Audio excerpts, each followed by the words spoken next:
There you go. Good morning, everyone. We're going to talk about natural literature. We actually talked about this a little bit before, so this is not going to be entirely new. But because I don't know if you guys have seen Module 4, I know I released it this week, but Module 4 kind of carries on kasi with Module three's idea of the development of Philippine literature. At this point, by module 4, it is no longer a literature in development, really. It is a literature that has been established. In other words, there is a Philippine literature that exists. By this time, no? By the time the Republic forms, funnily enough, no, imagine by 1946, we are on our third republic, right? If you're wondering, we are now on the fifth republic of the Philippines. So it is strange that in the space of what less than 100 years, this country has reinvented itself 5 times already, and I think it's due time that we stop. Right? We stop reinventing ourselves and kind of say, ito na yun, and just decide this is it. This is who we are. Um, so that's why I'm very scared of things like charter change, because charter change could mean a reforming of the republic again. Right. So anyway, right. So if people ask you how old the country is, you have to ask, is it the country, meaning Philippines as a region? Is it Philippines as a political entity? Or is Philippines as a constitutional entity? Because if you look at the Philippines as a constitutional entity, then we're only looking at a country that's not even 40 years old, right? So before you go, oh, this place has been in existence for what, 100 years, 300 years, things like that. Yeah, but as a country, as a republic, this republic is barely 40 years old. So yung bang, we're not old, and therefore the political um, growing pains are there, and that's kind of what we see around us right now. So, but in that sense, kasi, I wanted to ask this question, right? What is Filipino literature anyway, right? And in this sense, kasi, we're looking at module 4, and we see a very clear um, direction in which Filipino literature seems to be headed, right? And this is in light of our discussion of national literatures that happened in our last discussion. No? So let me begin with a quote by Bienvenido Lumbera, who said, um, when we speak of Philippine literature, we are talking about all the literary works created by Filipinos in any of the languages that have been used by Filipino creative writers and admitted in classrooms and textbooks as worthwhile. In other words, these are the works that are worthwhile. And then he also said the term national should be reserved for writing that stands apart because it deals with substance that seriously confronts the Filipino reader with ideas, subject matter, and social and political issues that serve to provoke an emotional or intellectual response, if not necessarily positive action. So digest that for a little bit, right? He says a lot, right? And I kind of use Lumbera as a touchstone for discussions of Philippine literature because, well, he literally wrote the book about it, right? So what do you think about this definition of national literature or Philippine literature?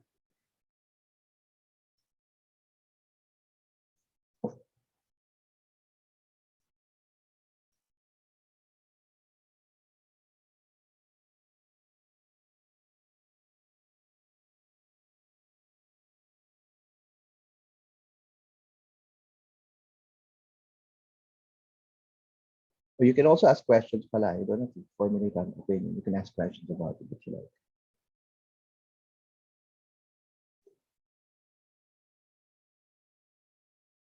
Like for me, do you see a problem with the statement?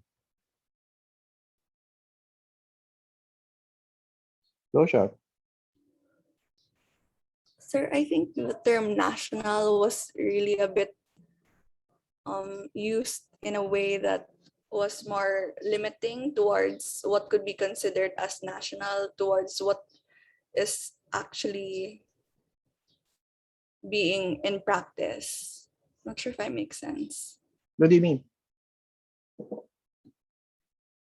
Since it's more on reserving it for those that stand apart, I think national here was more on for those that really make sense and not, I don't know, sir. I'm not sure. Well, it's fine. That's again. Let's help you along now. So when he says national here, he seems to say that, and again, the first thing I notice is it says reserved, right? National should be reserved. In other words, national cannot be used, uh, loosely.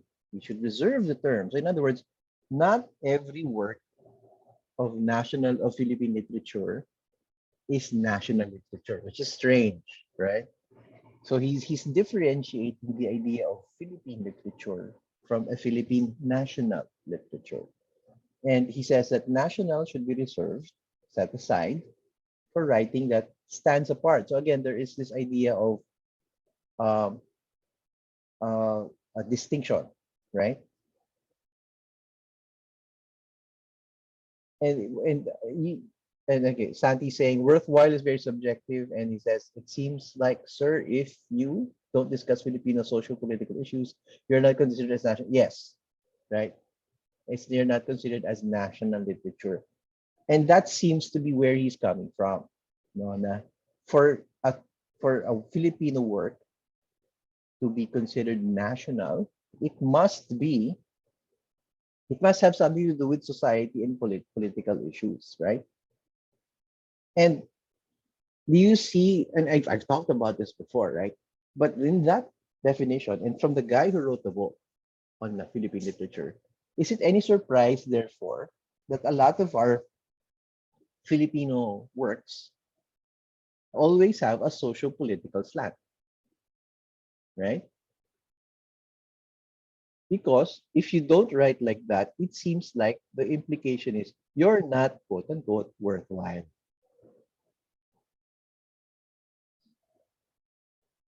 And you know, I don't disagree completely with with Dr. Lumbera's statement. I mean, it's true that Filipino writing should um, confront the Filipino reader with ideas and at issues that talk about the country.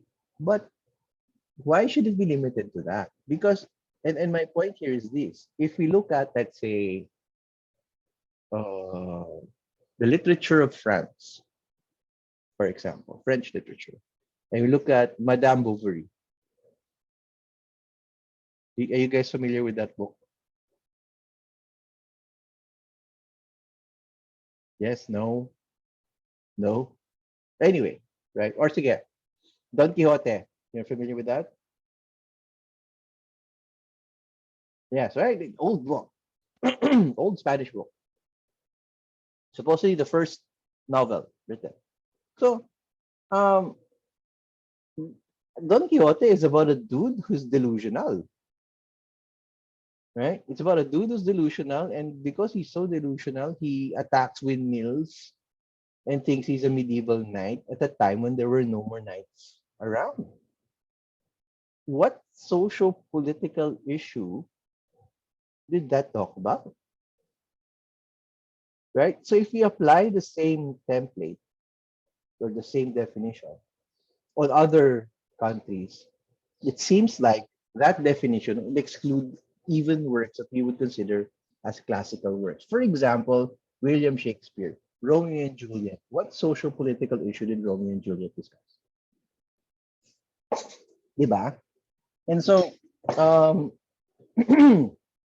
that is to me a problematic definition of national literature because it seems like for at least for the Philippines. And if you read kasi the discussion of Philippine literature, it always goes back to the idea that Philippine literature must be closely connected to societal issues and society's issues. And we were kind of going to talk about why that is. But my point lang here is, do you think, therefore, that we should be looking at uh, Philippine literature a little differently and that we should be broadening our definition of it? Or rather, sorry, not Philippine literature, Philippine national literature. What do you think?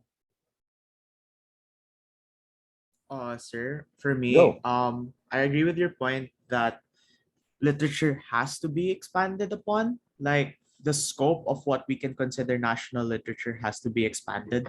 Um, I may be speaking from a privileged standpoint with my next like sentence, but I Yeah. think that there's too much political stuff going on, and it's like having political works in the spectrum is good. It shows students and readers what happens to different people and what different circumstances are around it. But sometimes, if you just mainly consume only societal critique or just political works, it's maddening, right? It's Yeah. depressing to a certain degree. So, and I also think that if you're someone who wants to try to get into Philippine literature, the hardest hurdle after like the language, I guess, is more on the matter, Uh-huh. because it's like you need to be like aware about all of the issues in the Philippines for some reason to understand the literature that they're writing or the work that you're trying to dissect. But if I think that if there were more um not really like not political but more lighthearted stuff, more national literature that like eases you in to the deeper things, I think that would also help. Because in my mind, it's like, oh, you learn about a fantastical adventure of like Ibong Adarna, but then it's kind of political because of like the brothers and like, oh wow, they're mean people and everything. And then it drops you into Florante at Laura right off the end, right? And I Yeah. think more of like Ibong Adarna level stuff can cushion the blow when from jumping from like Florante at Laura to Noli Me Tangere, because it's like Florante at Laura still fantastical, but it's a bit more mature. And then then Noli Me Tangere is just like bam, it's real life, right? Like Yeah. Yeah. yeah, I agree. I mean, uh, there are a couple of things that I find problematic, partially because of my particular uh, viewpoint. No, I'm coming from diba, I'm a very postmodern thinker. I like to characterize myself as a postmodern thinker. And so to me, when you say national literature, nangangati na ako. Because to me, why should there be a national literature to begin with, right? And as a speculative fiction writer or as a fiction writer, it's an additional question for me. And this is something that speculative fiction writers have been bumping up against for years. Is that because a lot of speculative fiction doesn't talk about, you know, issues at hand, it gets dismissed, right? And therefore is not quote unquote worthwhile because it cannot be admitted in classrooms and textbooks, as Lumbera has said. There is this idea of canon making that uh, that is in this these statements. There is this canon making. I'll go Felix. Go. What do you think? Yeah, sir, I agree. When you think kasi of a nation, it's like what unites people, and it includes culture, history, politics, language, and definitely just focusing on politics alone limits what unites a nation.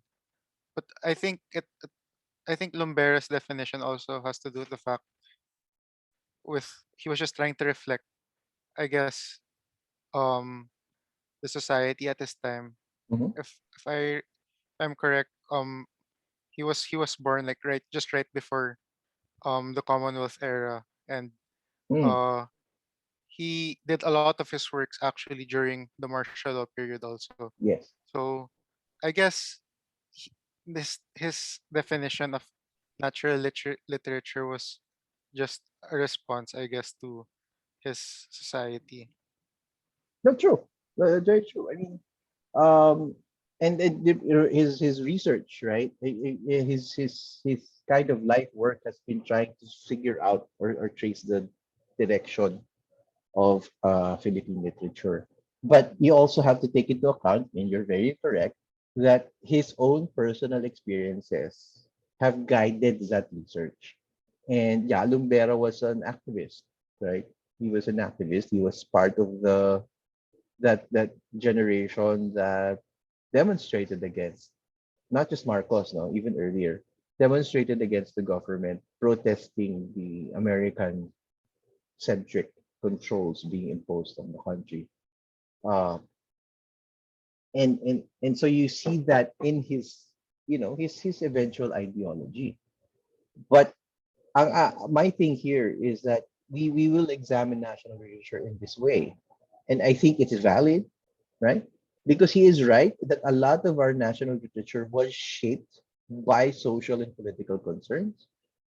Like I said, we are now on our fifth republic. Imagine, and in every republic, we've had to fight for it, with the possible exception of the fourth, right? The Marcos Republic was not something that we fought for; it was something that we fought against. But um, every time we've had to express ourselves in a way that had to um, support the nation, right? In a way. So let's move away from Lumbera for a bit, right? And let's look at another perspective. And this one, we've talked about this also previously. And this one's very interesting because it's a good contrast to see how um, he just talked about what he thinks national literature is. And we'll talk about another perspective. This is from Raymond Williams, right? Who says that the national literature has been growing since the Renaissance. It drew on the positive forces of cultural nationalism and its real achievements. It brought with it a sense of the greatness or glory of the native language for which the Renaissance there had been conventional apology for by comparison with the classical age. So it's a very, very different way of looking at how a national literature forms. And this is how the national literatures form in places like Europe, right? And what I mean with that, it's the same thing in the sense that there was an establishment of a national consciousness. The first thing that happens, I think, with the national literature is the people in it, in the nation, recognize that they're a nation. And therefore, start to think, well, if we're a nation, then maybe we should have a kind of, uh, we should start labeling and claiming uh, things as our own. So it's not just national literature, national art, right? National language. Diba? And that's why you have national fruit, national bird, national whatever, whatever, whatever, right? It's this sense of we're a nation and we should claim things and we should claim it.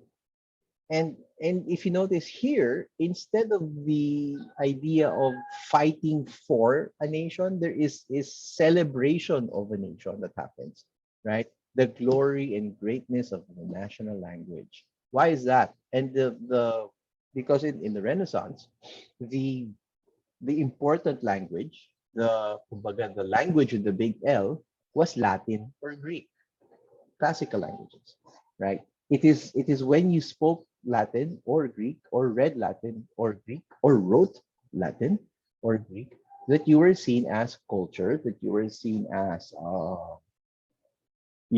educated, civilized. Civilization was associated with those languages. Why? Because again, we're going back to the Roman Empire, we're going back to the Greeks. Diba? Remember that the Renaissance is the period that sees Europe um, re-establish itself as a as an intellectual point of as an intellectually developing area after the medieval times, which were the dark times, diba? Which is when um, to a certain degree civilization quote unquote fell. Sorry. And that's why you have tawag dito. That's why you have stories that talk about societies that fall and recover, partially because of the history of the Renaissance and the medieval times, no? And so therefore in Europe, when nations develop, they develop from a celebratory point of view, right? That they were saying, no, we don't have to know Greek, we don't have to know Latin, just to uh, be seen as a civilization. We can speak in our own languages. We can express ourselves in our own languages, and you know, and be recognized and kind of announce ourselves as a nation. I bring that up because it's a very different experience from our experience or the experience of Franz Fanon, which I quoted some of this last time, right? I quoted some of this stuff last time, right? That the native intellectual produces his work to be read by the oppressor. But a certain point, when a national consciousness begins to develop, the native intellectual will write to address his own people, right? And he says that's the only time when the writer starts to address his own people. That's the only time we can talk about national literature. And he says it's a literature of combat, right? Because to this civilization, and this is the group we belong to, right? The colonized. The idea of a national consciousness is actually being prevented from forming by colonial powers. And so you have this idea that we have to fight for our nation, or for the not even our nation, but the idea of us being a nation is something that we have to fight for. And hence the idea of it being a literature of combat. It goes back to Lumbera's point, right? Now, why is national literature supposed to talk about the nation and the issues of the nation? It's because the national literature that we have was formed from this moment of combat, this moment of conflict that we had to fight to be a nation. And so his idea is that it has to be that, because that's how we form it. And my thing there is, sure, I mean, I don't disagree, but isn't it also true, and we're reaching a point in our, in our history, that we may need to move on from that definition, or not someone move on, but maybe we need to modify the definition to be more inclusive of other works. What do you think? I know I said a lot, so chew on it a bit, right? Don't be afraid to spitball at me. But what do you think?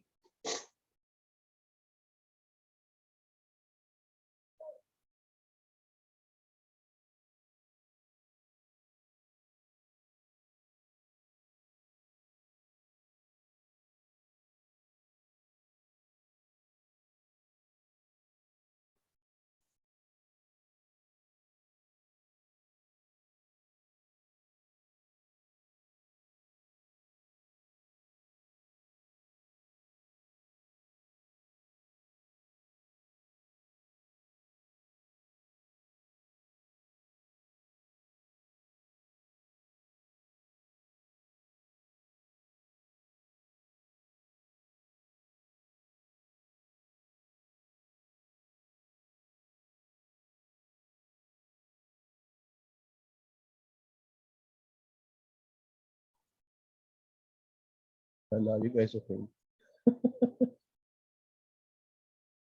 Buhay pa kayo?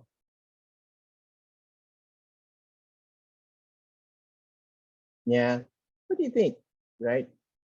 And I guess what I'm coming from here is uh, national literatures didn't develop in the same way.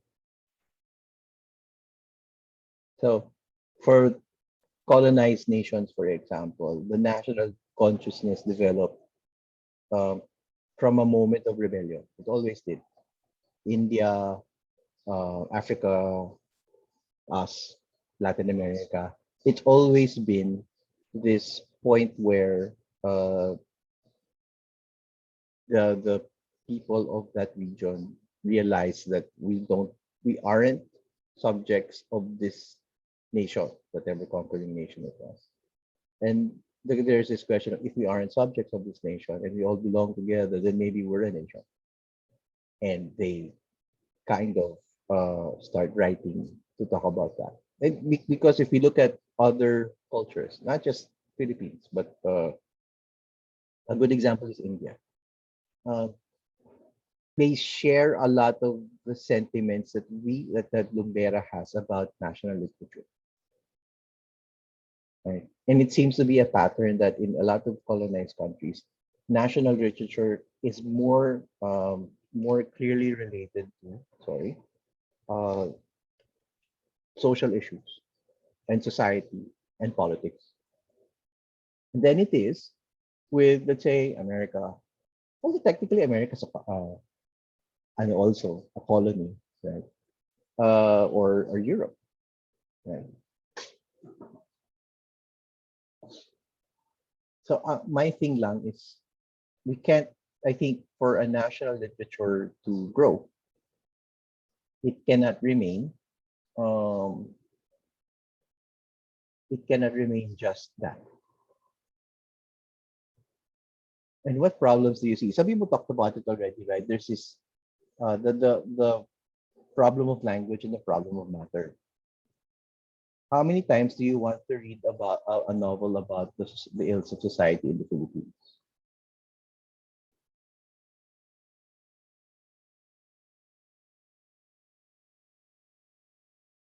No. Santi saying we should broaden our definition of national literature to that of how Europe defines national literature. Philippine culture has more to offer than social. Yes, right? I don't know if you saw this movie. There was an old movie, not old na. It wasn't old before. If you, I don't know if you've heard of it. Ang Babae sa Septic Tank. Have you heard of it? Who's that? Who did the thumbs up? Pao. Have you seen it? And Karina, have you guys seen it?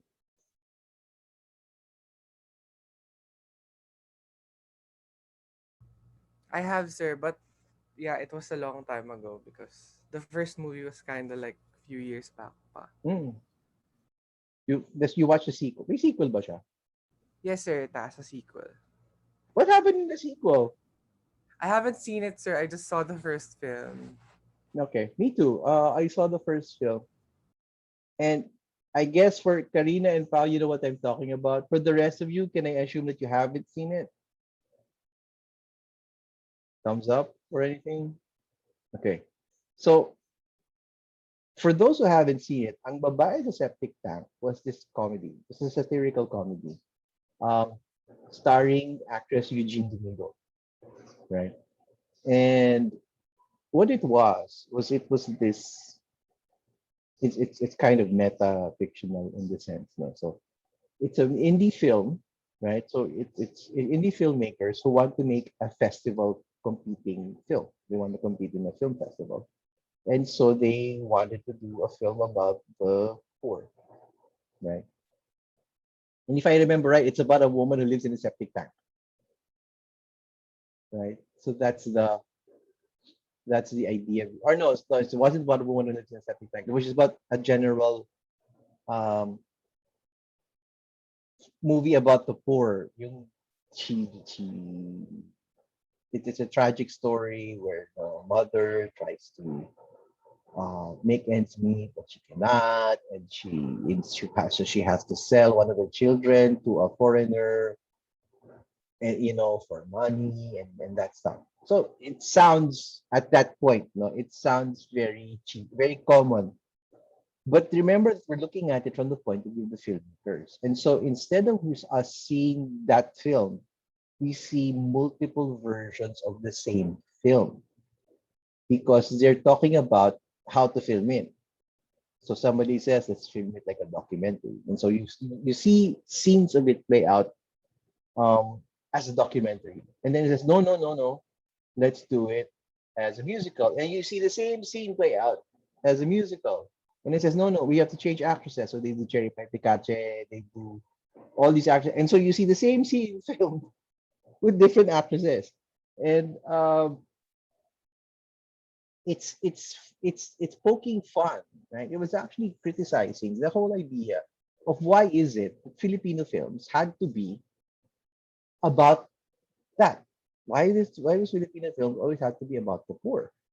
And it was in that sense, they were saying, why can't it be something different? And so this film, because it was a criticism of that, was different. It was funny for one thing, it was hilarious. By the time you get to Eugene Domingo, who is seen as the star that they're trying to court her to star in the movie. And Eugene Domingo is playing a very different, I don't think she's really like that, but she's playing a diva version of her. And and it's funny because in my head when I was watching it, it wasn't Eugene Domingo that came to mind. It was Gretchen Barreto, right? Because I think she was templating on Gretchen Barreto in a lot of the way she behaved. So some of the things like very interesting, like when the filmmakers arrive at her house, at Eugene Domingo's house, one of the people asks, "How is she today?" And they say, "She's fine." Yung parang ano yung state of mind niya, pwede ba namin siyang makausap? And that's something I've heard of from Gretchen Barreto, that you can't just talk to her. It depends on her state of mind. If she feels like talking to you, if she doesn't feel like talking to you, then you shouldn't approach her, you know. But anyway, so the film proceeds and they end up uh eventually getting her and they set up the film and it ends with her falling into a septic tank, right? Um and it was a discussion of should she do it or should she not, right? And then there was this for the movie, for authenticity and all that, and so she jumps into the septic tank, and that's kind of the end of the film, right? Um, but to me, that film was one of those things that we need more of now. Eh? We need films that criticize our literature. We need films that kind of ask questions. Now, why are we writing like this? Why are we producing this? Because then that's how we broaden our literature, right? Because now this is also an issue, a societal issue. The problem of Philippine literature in the sense of it's kind of stuck in this social relevance rut. It's a problem, right? And di ba, I told this to you guys earlier that the top selling books in national bookstore are romance novels. The badly written romance novels. Why are they reading that when they could read Joaquin or Leantes or even younger writers? Why are they reading that? I think it's because there is that ano of we have to be socially relevant, and it's starting to stymie people. And and actually, you know how people are getting around it now. Ayan, Felix is saying national literature cannot grow because before it can go, it needs to unite people with politics inherently divides. Yes. Maybe in a various times, certain political positions did unite, but now it's outdated. That's actually true also.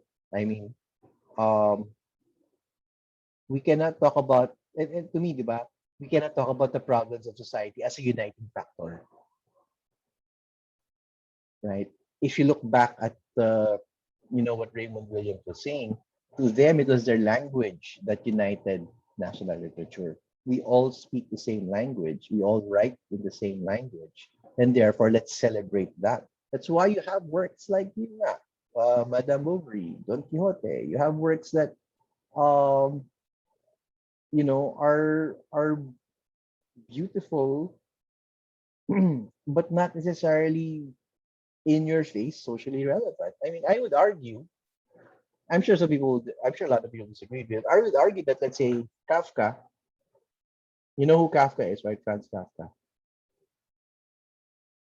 But he wrote his most famous work is called The Metamorphosis. It was about a guy who turned into a cockroach.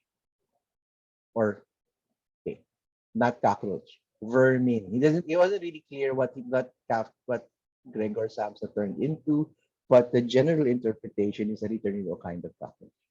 But that is not just social awareness, right? It is. It's talking about modern society. It's talking about um, the inhumanity or the dehumanity that happens when you are working, supposedly.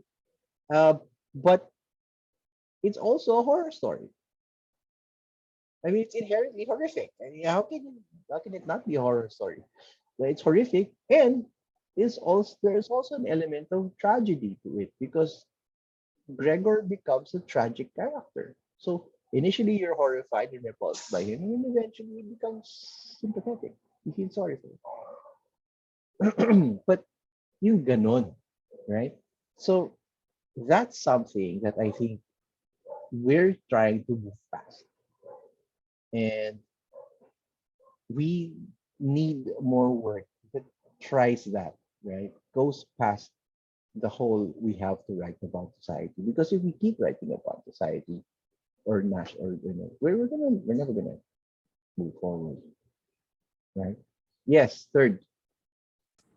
I don't remember which reading it was. I remember reading it where there was the argument, and I feel like it's reminiscent of this argument where should art be written for art's sake or should it be written to reflect socio-political realities? And at that time, I feel like I believe it's a Spanish era or like post.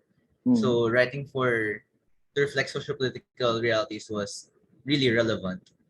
But I think now we should also not neglect writing for just art's sake, and that should be included in our which should be considered national literature, I think.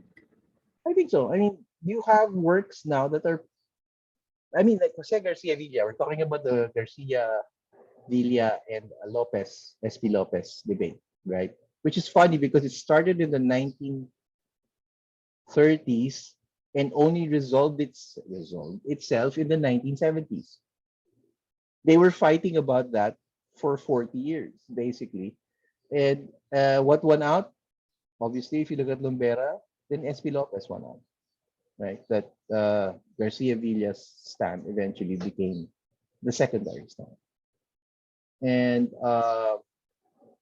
but it is time to revisit that. Garcia Villa was the funny thing there is that while Lumbera insists that national literature must be social and it must be taught in schools and all of that, that if you look at international recognition, it's actually Jose Garcia Villa was internationally recognized. Right? He was the one who would hang around with people like, T.S. Eliot and I remember right, tama ba? T.S. Eliot. Basta all of these literary figures of his time. He'd hang around with them in New York. So ganun yung level niya of, influence. The thing is, he's the only one who really did that, right? And in true Garcia Villa fashion, right?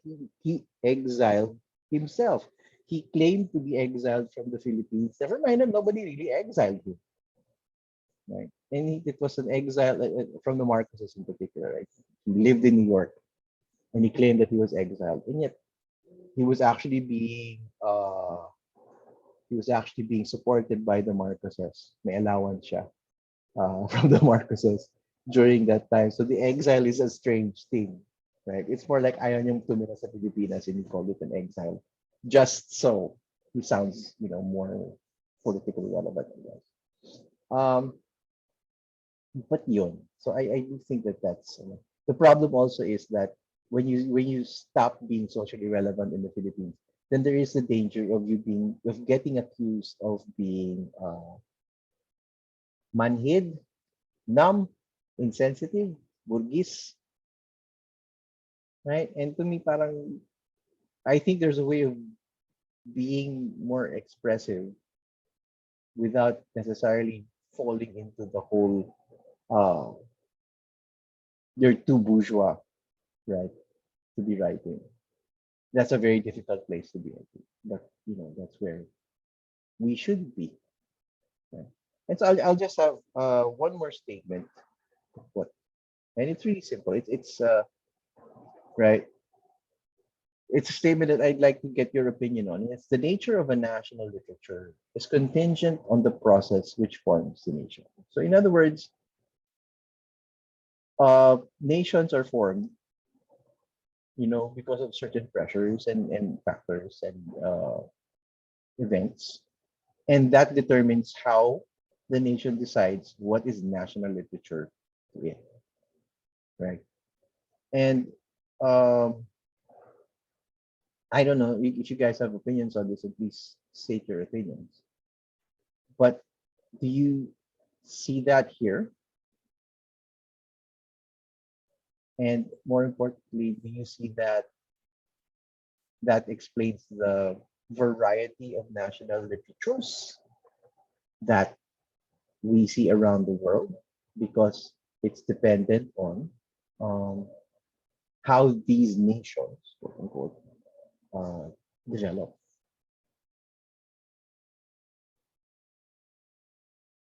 Oh, sir, I can give my thoughts. Go. In relation to the point that I said earlier about, I think that there should be more cushioning from the hardcore stuff and the lighter things.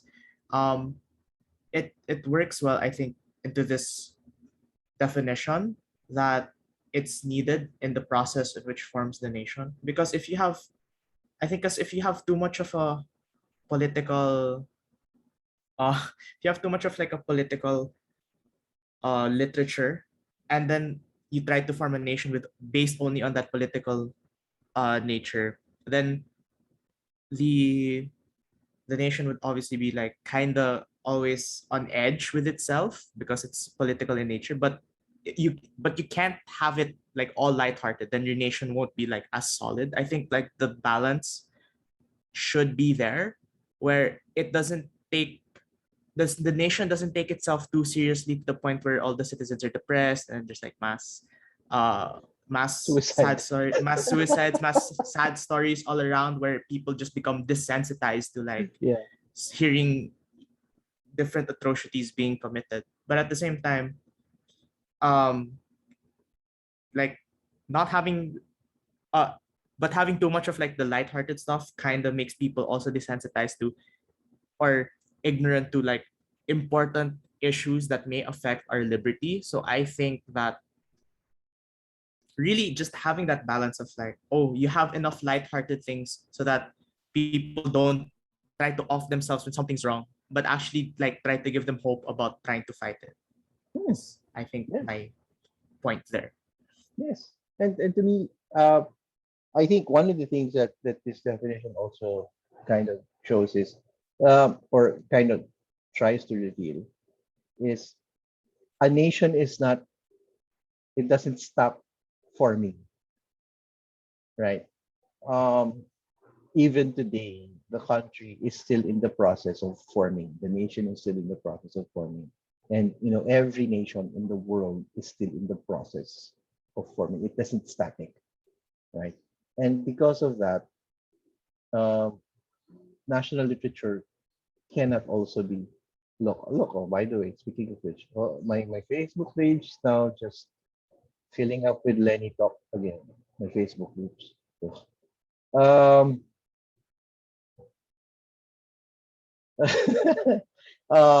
so, diba, the idea therefore that, let's say for Lumbera, that this is national literature, and that somebody said this is fine at this point in time, but maybe now, right, where it's been a good 10, 20 years since he wrote that, maybe it's time to re-examine, maybe it's time to look, can we be more inclusive, can we talk about more stuff? The other thing is, like, societal problems have changed. but gender is now an issue, right? The recognition of gender is now an issue. Homosexuality is a bigger social problem now than before. So parang the nature of literature should also therefore shift, right? There's no denying that, let's say, poverty in the Philippines is a problem, but poverty in the Philippines cannot be the only thing we talk about. Okay. And thankfully, there are writers who are now being recognized for their work. So I think one example, it's not in our set, but I don't know if you encountered a writer named F.H. Batakan.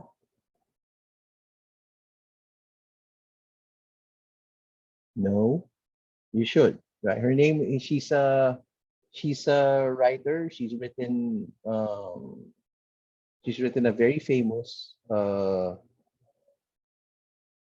very famous book called Smaller and Smaller Circles. It's become a movie, right? It's adapted into a movie, and it's a mystery. It's a murder mystery. It's still set in the poor sections of the country, but it's rather refreshing that it's a murder mystery rather than this out and out, you know, reflection of the ills of society.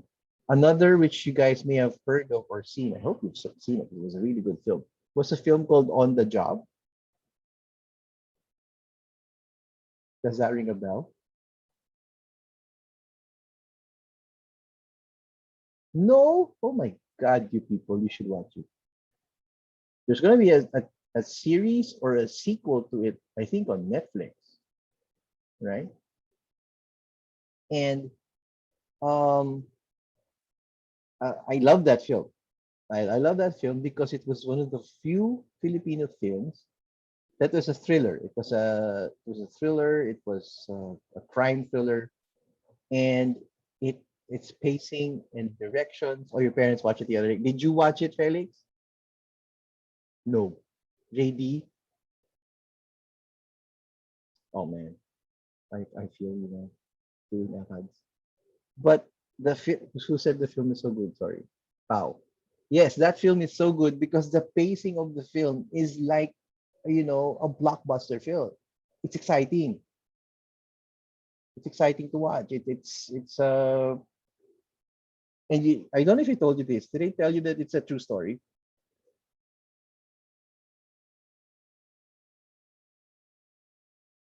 I didn't apparently, um, and I found that out quite by accident. So the reason why I know it's based on, no, not naman a true story, but it's based on what really happens. Is because I have a friend who lives in Bacolod and she's a photographer. And so because she lives in Bacolod, coming to Manila is a vacation. So she was in Manila for a photography tour. She was going around taking pictures, right? And so she was in a van with some people, and one of the people with her in the tour was a friend of the director of On the Job. This was long before the film was made, and so they were riding around and they drove by Bilibid Prison, and the driver of the van, right, said, "Ah, galing ako dyan. I came from there." And so they said, "Oh, so you lived in the area?" And he says, "No, I came from there. I came from the prison." And then he started telling the story of how he was a hitman, right, who would be allowed to go out to the prison to perform jobs, right, get paid, and then be brought back to prison. And so when he told that story, and this is in the van when they were talking, the friend of the director calls his friend and goes, "You were looking for the next film you wanted to do? I have one for you." And that was how On the Job began, right? So the premise of these hitmen, these prisoners being deployed as hitmen to kill people is, if we take that story, as truth, it's true, right? And I have no reason to doubt my friend because she wouldn't lie about that. And she said that this was long before the film was made. So apparently there was, and I think there was a a kerfuffle with the prison system for a while, where they did kind of catch the people running the syndicate inside the prison. They did catch them. So uh, if only for that, no, you should watch it. And that was proof that you could do both at the same time. It was exciting, it was thrilling, it was compelling, and yet it also talked about the realities of society. So it's not necessarily mutually exclusive to do so. And I do hope that we see more of that. No? So yeah, try to catch it. I don't know how you'll get it, right? I don't know if you can get On the Job anywhere. I think it's on Netflix. I think you can check. So if you have Netflix, catch it.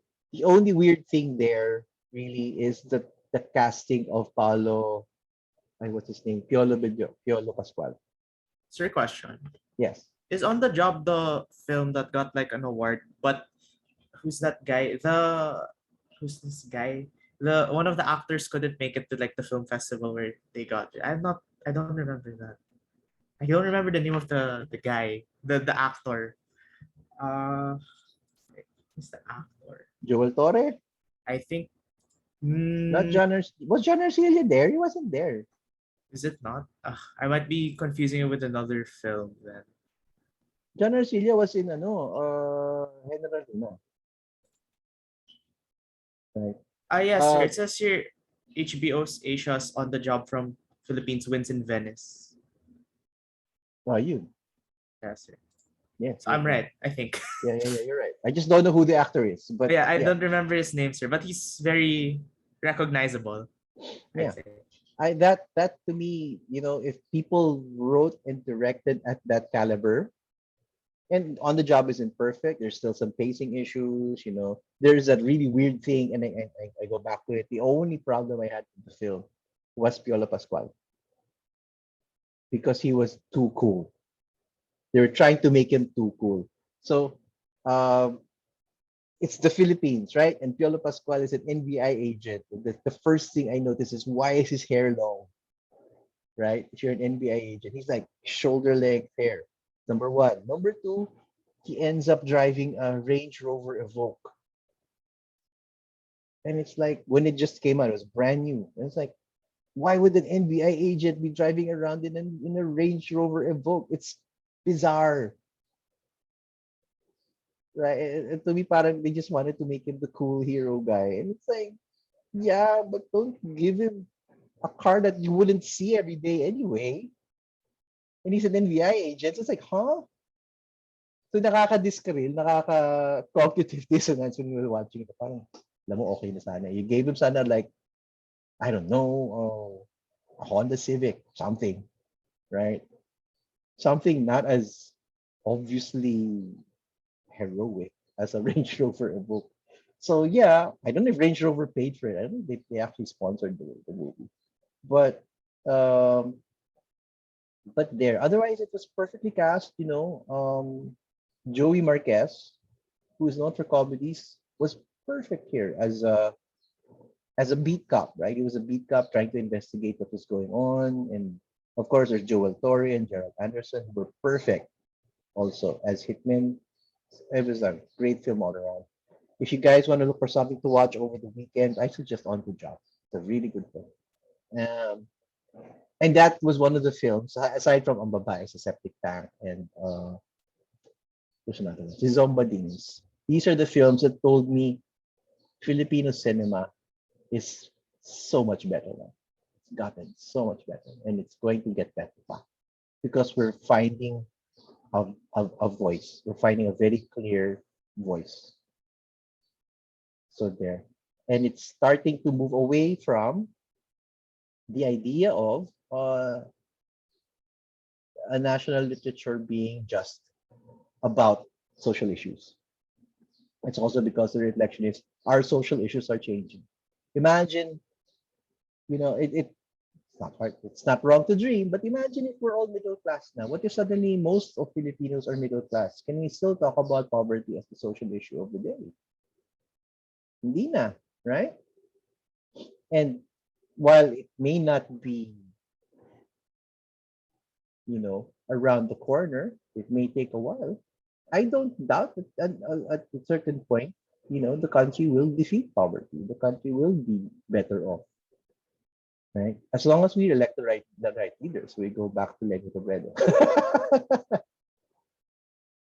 So, um,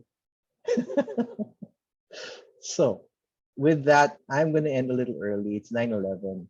Unless you guys have anything else to say, because I think you're going to need time to kind of go through the the works. There's a lot of works in this module. So read them. They're wonderful stories. Some are disturbing, right? We'll talk about some of them in the next session. So with that, any last questions or things you need to say? Sir, Go. synchronous session, the synchronous session before the academic break has not been uploaded yet. Thank you. Yes, and I'll get on that. Thank you for reminding me. No problem, sir. Okay, anything else? And yes, I know there's a lot of things that I haven't graded yet. Ang dami ko ng papers to be checked. The English 12, the NLIT 12 class in particular, ang daming papers. So I'm trying to get through them. So if there is none, I think we're done for the day. I'm not gonna hold you for the whole time. It's just 8 minutes left and we have time. So if there is none, then I wish you guys a great weekend. Welcome back. Right? Lapit na. We're heading towards the end of the sem. Yay! Okay. Oh wait, do you have any questions about face to face? Yes, sir. Is it possible by second semester, or is it like just definite for sure it's gonna be like intersession but blended learning? From what I've heard, wait, can I stop recording first?